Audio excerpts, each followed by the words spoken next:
Hello, everyone. It's the Axel Shifter here, and I am back with another Forlorn Classics episode. It's basically been forever, but I know we're going to be talking about a Halo type of game in this episode, and that game is called Neon Shadow. And now I'm going to be using the same style I did back in my Cars 2 Nintendo DS video, where I'll be talking about the graphics and the music and the game flaws. So let's get into this. Here we go.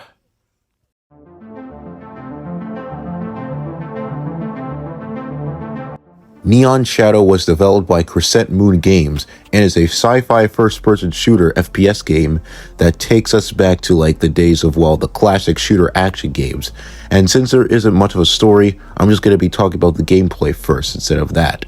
For the most part, this gameplay consists of you just shooting enemies while you go around this high-tech base in space, I guess, or something, because yeah, that basically is the purpose of this game, is that you fight different space enemies in order to protect the galaxy or the Earth, or I don't know. But now let's talk about the controls themselves. For the most part, they're pretty good, though I do find myself kind of firing the gun by accident sometimes because it can get a little janky at times. And while I was frantically trying to aim as well, and I also wish that there was a way to crouch down and take cover behind objects, because otherwise, if you're trying to not take damage in this game, or at least minimize it as much as possible, you're gonna have to run yourself out of it, because otherwise the enemies are just gonna catch up to you and just shoot you anyways. But for the most part, this game's gameplay is actually fairly decent, and here are the things I like. For one, I really like the design of the armor guy here, the Neon Shadow person. He actually looks really cool for a mobile game. I also like the overall atmosphere of the ship. It really just looks really cool, and it really makes you want to explore this kind of world and see what you're really going into. And I also like the designs of the enemies. They're actually really cool. I've always had a thing for like enemy designs. I actually think those enemy designs are really one of the better parts of this game, really, or really any game for that matter. And there's also the fact that there's a single player campaign where it consists of various levels and areas for you to navigate through, with an objective to complete it before you can move on to another level. This game also gives you various gun upgrades, ammo, and health packs to aid you for your quests there, as they call it, and so you should be able to use them wisely. And it does really well. Well, you should anyways. Well, I did. But anyways, you could also get graded on your performance during the mission, but before you start, you could also choose the difficulty and the level you play on. And also there's one for each one, from casual to hardcore. There's also multiplayer, where you can play against either online people or through the Game Center thing, where this app on the App Store uses now by Automatch, and it goes up to 4 players, or inviting your friends too. Or you can even do a local LAN matches with nearby devices. And there's also deathmatch matches, which last only for a few minutes, which kind of sucks because I wish it could last a little longer, because those are actually pretty fun.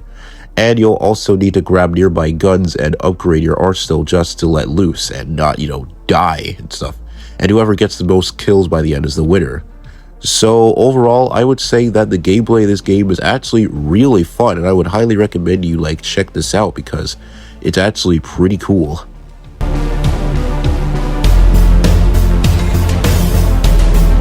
Now, the graphics in this game are really nice, as everything in the screen looks pretty crisp for a mobile game, and they're pretty detailed and rich too.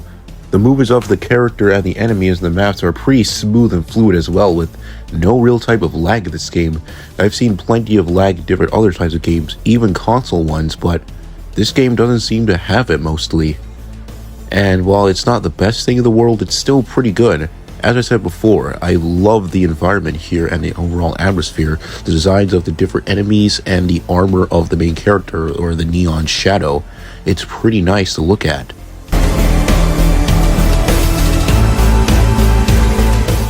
The soundtrack of this game is awesome, as it's very fast-paced, which fits with the theme of you being on this aircraft ship with you having to shoot these robot enemies, and it can be very tense at times when the enemies are overloading you and overwhelming you.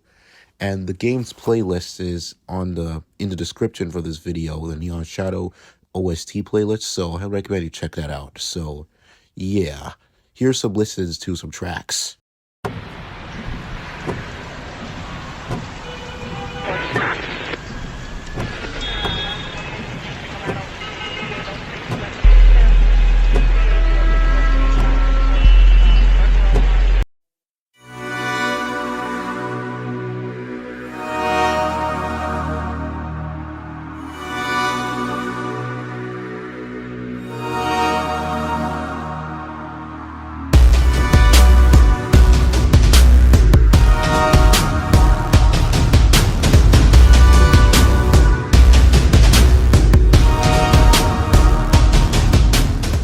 And that is my coverage on Neon Shadow, the game that I would highly recommend you play because it's still available to be downloaded.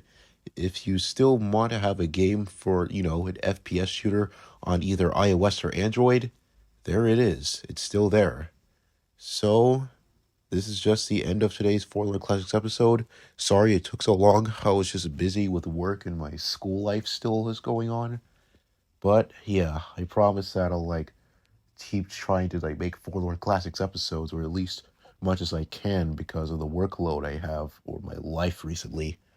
And also the same thing goes for Multiverse Wars too. That's been a while. And Street Raiders. So yeah. Hope you guys enjoy this video. And I'll see you later. Goodbye.